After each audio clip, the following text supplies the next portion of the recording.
I'd like to talk about family. It's a topic I think we can all relate to.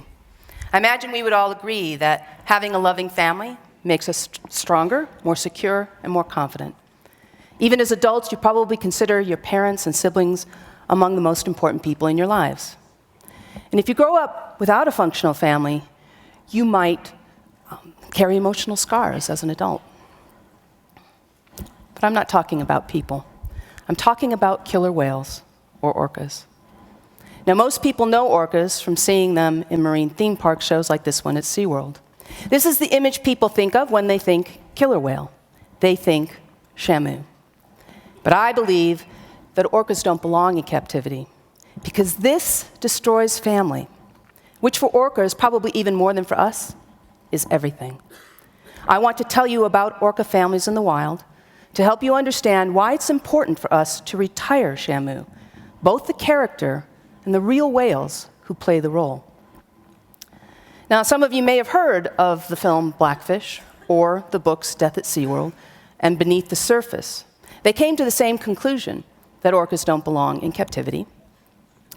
But I'm going to focus on orca's social structure because I believe it's the main reason that orcas do not and cannot thrive in captivity. Obvious arguments against keeping orcas in captivity are that they're large, far swimming, and deep diving. They can reach 30 miles per hour, and they can travel 100 miles in a day. They're going to suffer when they're put into small spaces. Every orca population has a distinct diet and language. These are learned cultural differences. Orcas have their cultural identities stripped from them in captivity. They can live a long time, into their 30s, 40s, 50s, even their 90s. There's a whale off the coast here in the Pacific Northwest who's believed to be over 100 years old. But in captivity, most don't make it past 25. They're intelligent. There's still scientific debate as to how smart is smart, but they have long memories. They can certainly understand complicated signals from their trainers. And they can recognize themselves in a mirror, which is a form of self-awareness, the ability to distinguish oneself as separate from others. It's a rare ability in animals, and it's one we humans don't develop until we're 2 or 3 years old.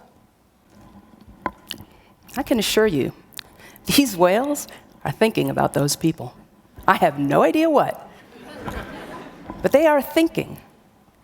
These intelligent beings are living in bare, boring enclosures in captivity, whose only similarity to the ocean is salt water. The most remarkable thing about orcas is their families. This interaction is meant to illustrate the loving bond between a trainer and her captive charge. The marine theme parks refer to the trainers and the whales as family. But this isn't family. This is family. This is a mom and her sons and daughters, her mother, her brothers and sisters. The tall, straight dorsal fin belongs to an adult male, and he is traveling with his mother. Orca society is matriarchal, with females the naturally dominant sex, even though the males are far larger. Even more remarkable, female orcas experience menopause, which is actually a pretty rare phenomenon in the animal kingdom. Usually both males and females have biological value only as long as they can reproduce, and they die soon after their reproductive systems stop functioning. But what if a mother's continued presence in her children's lives helps them survive or reproduce? Personally, I couldn't have gotten through graduate school or bought my first home without help from my mother. So menopause evolves in species with close-knit families where older females have value, whether it's through knowledge of reliable fishing grounds in orcas, for example, which recent research has provided evidence for, or direct help with raising grandkids, say. Now, the older a male orca is, the more successfully is at fathering offspring. And a recent discovery based on years of data has determined that males with living mothers live longer. So the longer mom lasts, up to 50 years past the end of her reproductive life in orcas, the more grandkids her sons will sire. Up to 4 generations can travel together. Daughters who do associate with their moms throughout their lives start spending less time with her when they're busy with their own kids. As for sons, they will spend up to 70% of their time within 1 body length of their mother until the day she dies.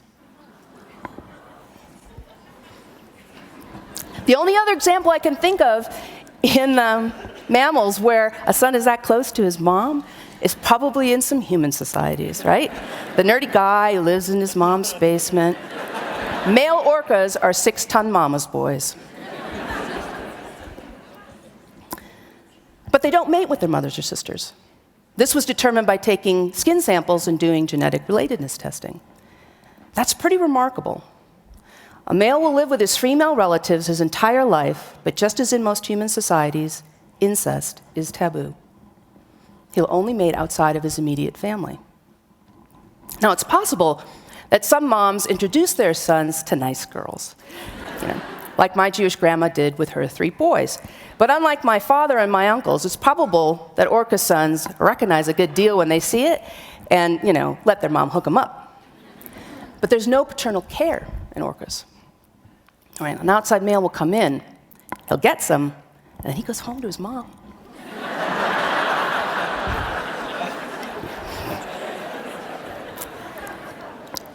There is still the requirement of like a family. The village will, you need a village to raise an orca calf.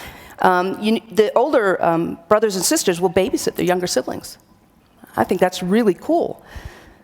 This gives mom a break. It teaches daughters valuable motherhood skills. And it's a way for those mama's boys to pay their rent. But what about those older postmenopausal females?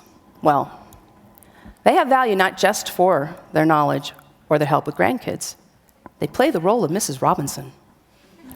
Little old ladies and adolescent boys have sex.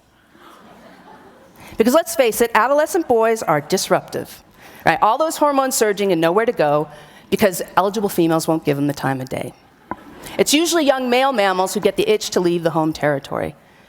But in orcas, postmenopausal females will scratch that itch without fear of pregnancy. And so adolescent males are less disruptive, and they can stay home. Now, my graduate research described the all-male group. This is where male relatives and their friends of all ages get together and socialize occasionally. They work out their aggressions with mutual, ritualized interactions. Sound familiar? They play football. They box. They go down to the bar for a beer. This helps them avoid real male-male aggression, like you'll see in other mammals during the mating season. Now, what I've just described doesn't fit all orca populations. There are some that are more like us. The kids grow up and do move out, but they come home to visit occasionally. Their family ties are looser, but they still exist. Captivity destroys all of that. Some captive orcas are held alone, like this one in Miami. Others are held in groups of whales from different families, different cultures, entirely different oceans. They would never even meet, let alone live together in the wild. They grow up without knowing proper social etiquette. Males who have no postmenopausal females to train them can be violent when mating. Dominant females can assert their dominance with unnatural violence. This is Candu, who in 1989 attacked another female so violently that she broke her own jaw, severed an artery, and bled out in minutes. That's blood spurting from her blowhole. This level of aggressive interaction has never been observed in the wild. And it's not just dominant females. This is Nakai, a young male, who received this injury, which goes down to the jawbone, after an altercation with other whales in his tank. The facility that holds him claims that he was wounded when he hit his chin on some bit of concrete or metal in his tank. But there's nothing in his enclosure that's sharp enough to have done this damage except the teeth of another orca. Adult males without families have no social status, no social protection, no social role other than stud. This can lead to frustration and aggression with trainers and other whales. This is Tilikum, the whale featured in the film Blackfish, who in 2010 mauled and killed his longtime trainer, Don Brancho. His life has been one of unending frustration, and in the 32 years he's been in captivity, he's killed 3 people. But he's not the only killer whale in captivity. A male named Quito killed his trainer in Spain, Alexis Martinez, only 9 weeks before Brancho died. Yet, throughout history, despite their reputation, there are no records of wild killer whales killing human beings. Captive orcas have committed incest, with at least one known case of a son mating with his mother and producing a daughter-sister. For me, this is the most horrible difference between wild and captive whales. It shows just how abnormal they are. Captive sons never learn they shouldn't mate with their mother, and captive mothers never learn they shouldn't let them. Young females are bred far too early, when they're physically but not socially or emotionally ready. They are children having children, and these days it's often done through artificial insemination. They don't know how to be proper mothers, and so they sometimes reject their calves. Instead of this, a calf being raised, surrounded by family. Captive orcas have this: limited space and few or no family members to help them learn how to be orcas. Worse still, they might have this. This young whale was captured in the Sea of Okhotsk in Russia. Captures of wild orcas had ended essentially decades ago, but recently, Russia has taken up the trade again. In the past 3 years, 10 young whales have been ripped from their families and sold into the marine theme park industry in Russia and China. What we do here in the US sets an example abroad, and in this case, it isn't a good one. Now, there are some good orca moms in captivity. They have several calves successfully, and they raise them devotedly. But they're not rewarded for that devotion. Many times her calves are taken from her to be shipped to some other facility for management purposes when they're still profoundly dependent on her, sometimes when they're as young as 2 or 3 years old. That's exactly the same as taking a toddler from his or her mom. Think about that. We all have family. How can it be morally right for us to do to others, even when those others aren't human, something we would consider devastating if it happened to us? That comparison isn't anthropomorphism, it's empathy. Now, there are only 56 orcas in captivity in the entire world. We can fix this problem. But with the recent resumption of captures in Russia, we need to act now. So how can you help? Well, when you're considering, when you're talking with your own family, and you're considering where to go on your family trips, think about whether you want to spend your money at a marine theme park now that you know what you know about the whales' remarkable families. Consumer choice is a powerful force for change.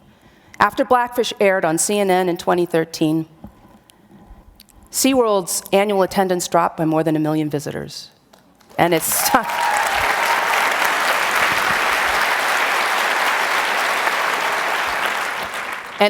price dropped almost 50%. Write to marine theme parks and tell them you support the gradual phasing out of orca exhibits and shows. We're not asking for anything radical. We're trying to be reasonable about this. Tell them you support the retirement of the currently captive orcas to sanctuaries. And while you're at it, please tell them you support that for the other captive whale and dolphin species too. Captive display of orcas began with good intentions, but that was 50 years ago, before we knew anything about these whales in the wild. And now we do know. So we have to change. These magnificent mammals do not deserve a life in a concrete box. We need to leave them and protect them in the real sea world instead of forcing them to live in ours. Because family is everything. Thank you.